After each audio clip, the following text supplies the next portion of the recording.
Good afternoon. I'm Jamie Garrett, live from Belton Independent School District's main office in downtown Belton on News Radio 1400 KTEM and on K1017. We interrupt regular programming this afternoon to bring you a live press conference from BISD, a follow-up, of course, to the news that came through yesterday afternoon of a connection of two students at BISD to a flight from Cleveland to Dallas that was also a flight taken by the nurse now undergoing treatment in Dallas for Ebola. So in just a few moments, what appears to be a dozen or so people will file in, and we'll get you live coverage of the press conference here on K10 and K1017. So hang with us for just a few moments. The latest on the Belton Independent School District, who has closed 3 schools in the district as they look now to disinfect and decontaminate potentially those schools if, in fact, there is any contamination there. So as the press conference is set to begin here in just a few moments, we will get you to that press conference live again. If you know of somebody out of the area that would like to listen into the press conference this afternoon, you can let them know that the Radio Pup is available for a free download on your tablet or smartphone. You can listen to it live there. And, of course, online at KTEMnews.com or K1017FM.com. Those are the 2 websites that you can give a listen into the press conference this afternoon live from Belton Independent School District, as it looks like Dr. Susan Kincannon is ready to begin. We'll take you to that coverage now. Belton County Judge, and I have Dr. Susan Kincannon, the Superintendent of Belton School System, and Dr. Janice Smith, who is our local health authority. She's a family medicine practitioner from Scott White, who is our local medical authority for the Belton County Health District. We call this press conference today to kind of bring you up to date on where we are with the situation here in Belton County. Last night when we had our press conference, we were using the guidelines that CDC had at that time, and I guess it was about a quarter to 10, we got word from them that they had reevaluated the criteria they were using for the determination of risk factors on it, and Dr. Kincannon, using a very good judgment at that point in time, decided to close 2 of those schools for the day. She'll talk more about that later on that. Dr. Smith now talk to us a little bit about where we are on the situation that we have here and what are we doing concerning it. So, Dr. Smith?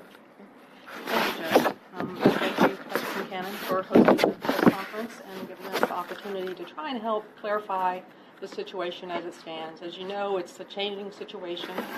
We get different information all the time, and we're doing our very best to try and keep up with that, and we will do our best to try and keep you informed as well. One of the things that came about yesterday after the press conference, a couple of hours later, the CDC did change their recommendation or their definition of who was at risk. So the family from Belton that was on the flight from Cleveland back to Dallas, one member of that family is considered to be at risk by their new definition. That is, that family member was felt to be sitting within 3 feet of the nurse who has now been tested positive for Ebola, the 3rd case in Texas. 3 feet is the sort of designated range that it's felt like people who are contagious, who are actually sick with Ebola, can be infectious. So they have looked at the seating chart, and so one of the 4 family members is considered at risk. Before, when we first talked yesterday, it was our understanding that none of those 4 members of that family were at risk. So that has changed, and due to that change, we have implemented some additional safeguards. The family has been extremely cooperative. They have agreed to remain in isolation for 21 days. Now, only one member of the family was considered at risk, but since they are a family, they have agreed to all staying in isolation, and we appreciate that. The children will not be attending school, and I say that because the children actually are not at any risk of being contagious at all at this point. They are not sick. The parents are not sick. No one that was in contact with this person is sick at this point. But just in the overabundance of caution, we have decided that we will keep that family restricted to their home. Our health worker, Lacey Sanders from epidemiology, will be going out every day to monitor the family, to take their temperatures, to ask them about symptoms that they might have, and this will go on for 21 days. If at any time one of the family members has a fever or has any symptoms that are consistent with a possible diagnosis of Ebola, actions will be taken, which would include that family member would be taken in isolation to Scott and White, where procedures are very well established for handling that particular patient. I again want to say that the family is extremely cooperative. We do have the ability, if we deem it necessary, to place the family under official quarantine, but at this point the family is cooperating. If we have any suspicion or concern, or if the state health department changes their mind again and states that we need to do an official quarantine, that will be in place. The paperwork is ready. It's just a matter of determining if that's needed. We will be holding a daily press briefing just to keep you up to date. And I think Judge Burroughs mentioned already that will be at the Harris Community Center in Belton at 2 o'clock each day. Thank you. Just to reiterate a couple of things that it is a fluid situation, and what some of our medical advisors have told us that it may still change on that as instructions come to us, advice comes to us, so we will certainly be overly cautious, and I think we have been here in this area. Dr. Kincannon can now brief you a little bit about what the Belton School District has done, and one other thing that Dr. Smith said, that yesterday the thought was it was one of the school children that was within that range. It was not. It was a parent on that, and so none of the school kids were within that zone where they would be considered maybe be at risk on that. So, Dr. Kincannon? Sure. I want to first thank the Bell County Public Health District for their leadership with the situation. As you know, we did communicate with our parents a couple of times yesterday to push out information as we had it, and we did ultimately end up closing 3 schools today. We closed the Belton Early Childhood School, we closed Sparta Elementary, and we closed North Belton Middle School. And we have made the decision to close those 3 schools again for tomorrow. And the reason for that is that will allow us some additional time to clean and disinfect the campuses. Although 2 of our students, the 2 students who were on flight 1143, did not ride the buses. They do not ride buses. Their parents, they're car riders. They're considered car riders in our school district. We did disinfect all of our buses today as a precautionary measure, and we are currently working to determine the best method for cleaning the campuses. We have been in consultation with the local health department, who has provided a guide and a list of supplies that can be used to do that. But we also wanted to explore some other options, and we're still in the process of doing that. Those consultations are ongoing. We have talked to an independent contractor who did some cleaning at the hospital in Dallas. We have talked with a CEO at Seton Hospital who has offered some guidance in that area, and some other experts as well. So we anticipate that we'll make a final determination on the best cleaning method for our schools later today, and that cleaning would take place tomorrow and over the weekend. And we do expect to have all of our schools open on Monday for our students. The situation here is being handled very conservatively. We are trying to take all proper procedures that we should take, but also out of an abundance of caution. We are risk area. The rest are not, but they are voluntarily complying themselves on that. Very cooperative. You need to remember on the family. None of this is due to anything they did. They just happened to be on an airplane on that, and so we need to remember that in our dealings with the family.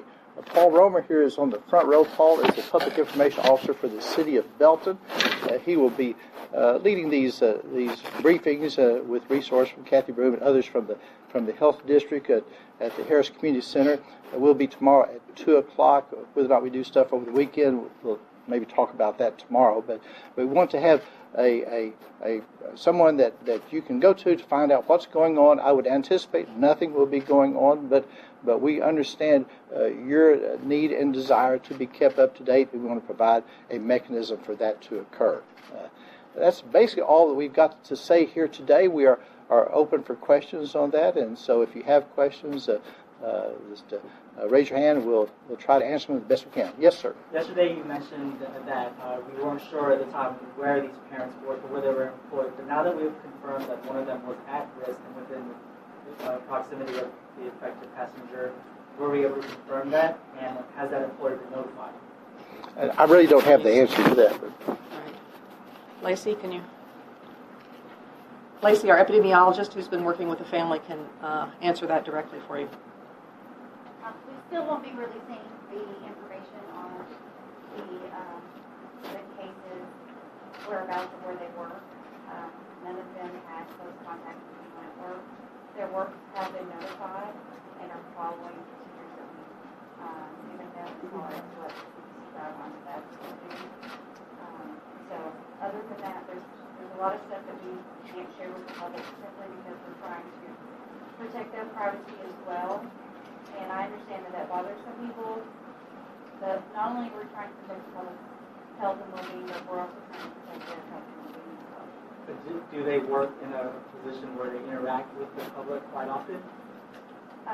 One does, one does not. But the one that does work in a position where they interact with a lot of public has not been to work since they got back. So they never went to work.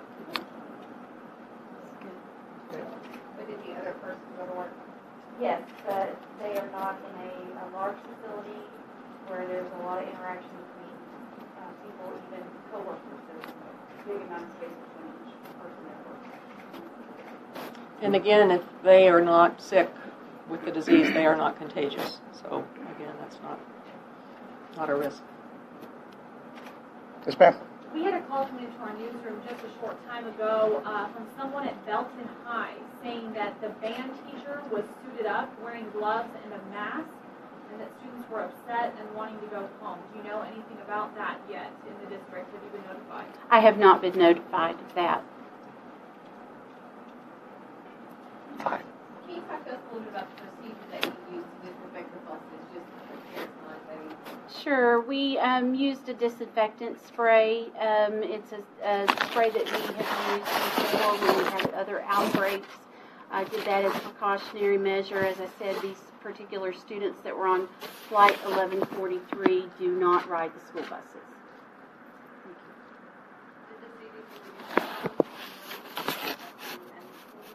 Our local health department gave us some guidelines today on disinfecting procedures as well as a list of supplies that can be used.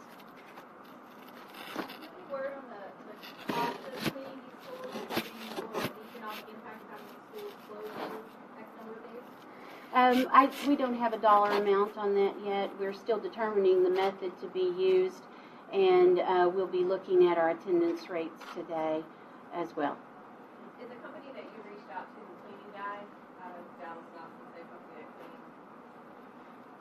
cleans?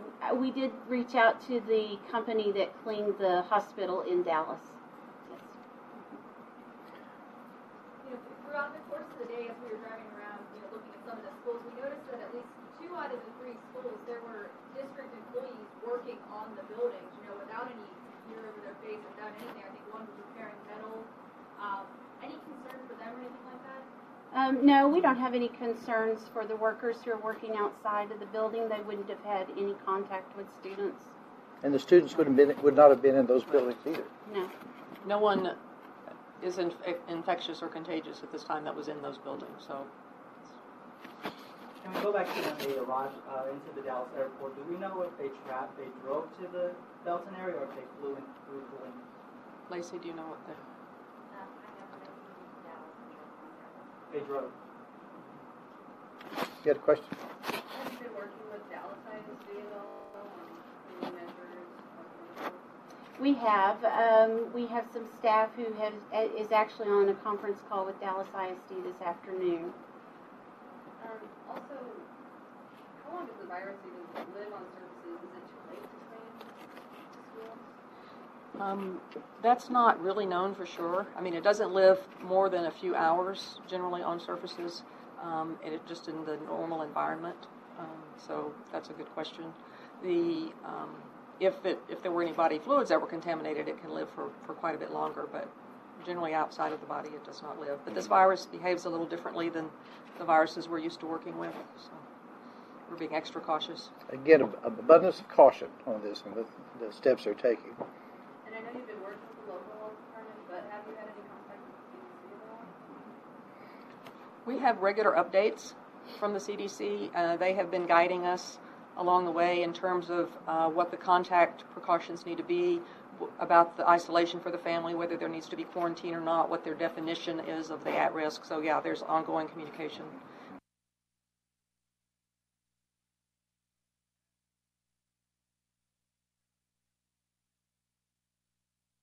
Ideally like to have the decision made of how you're going to disinfect the schools and start cleaning them up. Yeah, we have staff working on it now, and we hope to have a decision made by the end of the day.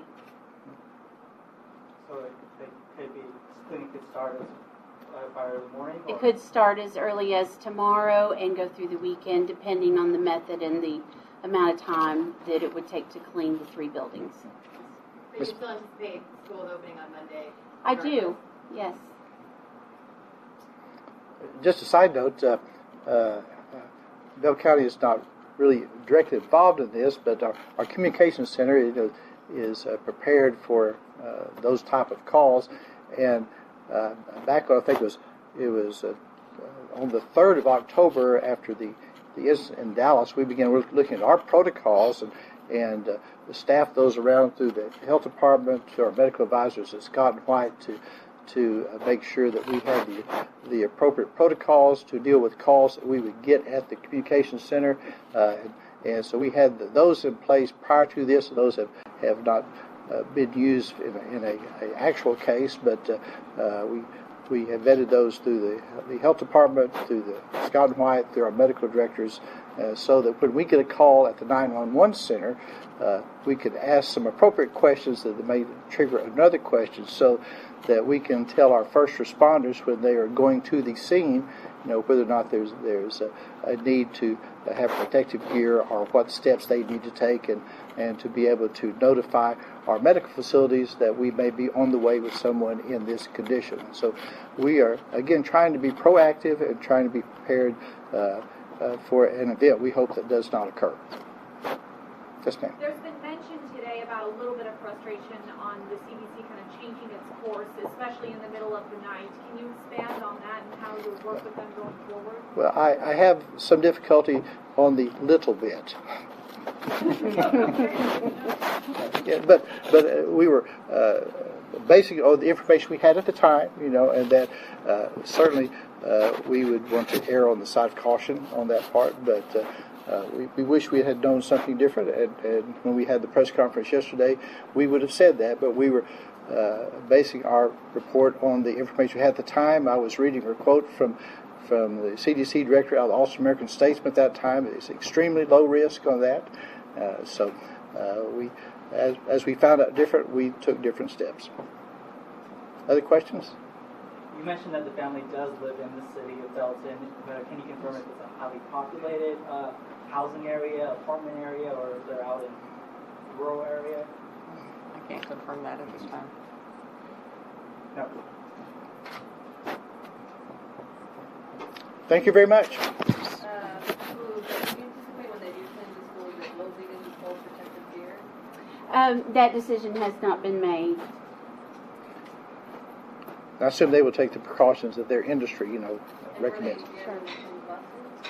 No, we did that in-house with our staff. Again, the 2 students who were on flight 1143 do not ride our buses. Again, so I can hear this. It was strictly a precautionary measure for us. Okay. And again, tomorrow at 2 o'clock at the Harris Community Center, if there's follow-up at that point in time.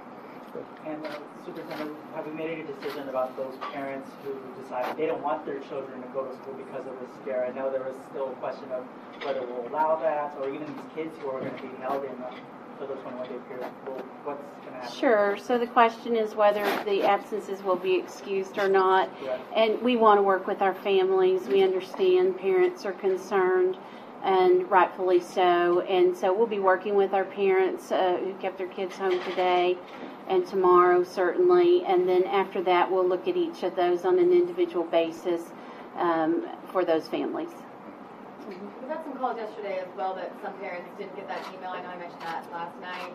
How are you guys going about letting these parents know? Are you sending letters home with students? Are we sending emails again? Like, how are we making sure that every parent finds out, not just from the news? Sure. We have an electronic messaging system called Skylert. And so parents who have email addresses in the system should have received those communications yesterday. If they did not, that information was sent home today by letter, and we've posted all of the information on our Facebook account as well as our Twitter account. And when you say that it was sent home today by letter, since students were in school, were you sending that via Via children, yes. even though they weren't in schools? For the other schools, certainly the kids who are home today are aware, and the information is posted on our website, and we've pushed it out through Facebook and Twitter. So we have been really diligent about trying to get that information out, but we are aware that some parents, for whatever reason, whether emails got caught in spam filters or we had the wrong email address, we're not sure, but we have heard some comments that some did get lost in that, and we're not sure why, but we'll be working to correct those. And certainly parents are able to call us. We had phone lines set up today for parents to call. And the parents need to remember that these students, most were involved in 3 schools at most on that. Other schools, they were not in. The school buses, they were not in them. They did not have interaction with others on that. And so they need to be aware of that a lot of these were kind of not even a part of the equation. But out of abundance of caution, the schools taking these actions. Yes, ma'am. Are there going to be any athletic sports canceled because of this weekend?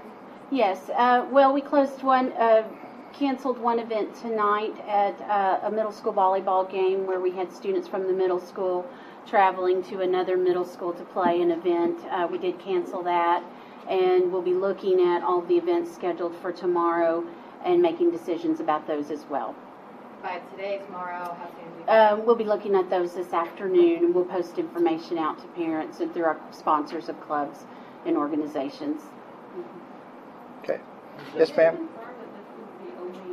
are the only residents in Belton County that were on flight 1133? I believe that's correct, yes. I have the manifest for each person in Belton. Can you all repeat that? What you said? Pardon? Oh, okay. Yeah, we can't Yes. pick it up. Oh. All right. Up there.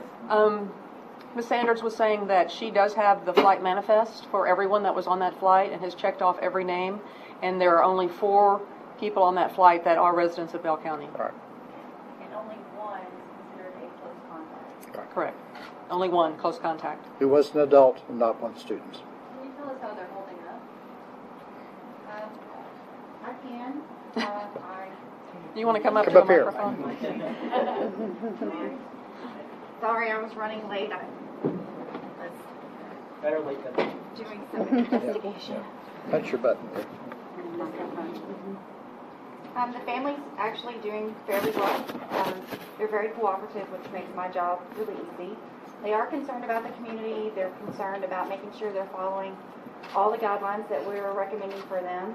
And obviously they're concerned about any possibility that they could have come in contact with Ebola and could develop it. We've tried to push those fears down for them and explain to them that there's a highly unlikely chance that they will develop it, but we are monitoring just to ensure their safety and the safety of the public. Unfortunately, it's the 13-year-old's birthday, and she's stuck in quarantine, so I'm sure it'll be a 13th birthday that she'll remember. But other than that, they seem to be in really good spirits. And how old was the second kid? The ages of the children are 13 and 8. And she's 13 today. Yes, today's her birthday. And the 8-year-old, is that a boy or a girl? It's a boy. 1400 KTEM and K1017 with continuing coverage, of course, of the press conference from the Belton Independent School District today. I'm Jamie Garrett, live at the BISD main office as we are just wrapping up the second press conference in regards to yesterday's news and emails sent home to parents at two different schools, but ultimately turned out to be three different schools that closed in the Belton School District pending disinfecting and certainly clear before going back to school. Some things that we heard, of course, school will be out for those three schools again tomorrow as they begin to try to make sure that they're given the all clear. The family has voluntarily and cooperatively self-imposed, if you will, a quarantine on themselves to make sure everything is a go on that end. So some questions answered today. We certainly now know that the children are 13 and 8. And that's something that we did not know yesterday. So there will be another press conference tomorrow at 2 o'clock that we will air on KTEM. So make sure to tune in for that. And, of course, you can always follow us online, ktemnews.com and K1017fm.com. All the live tweeting done by Tan during the event is at KTEM News on Twitter is the feed you can look for there. But, again, check the websites for continuing updates. As we get news, we'll pass it along in regards to Belton Independent School District's search for answers in regards to two students' connection with the Ebola flight from Cleveland to Dallas. So again, from Belton Independent School District, I'm Jamie Garrett as we continue now and get you back into regular programming on News Radio 1400 KTEM and K1017.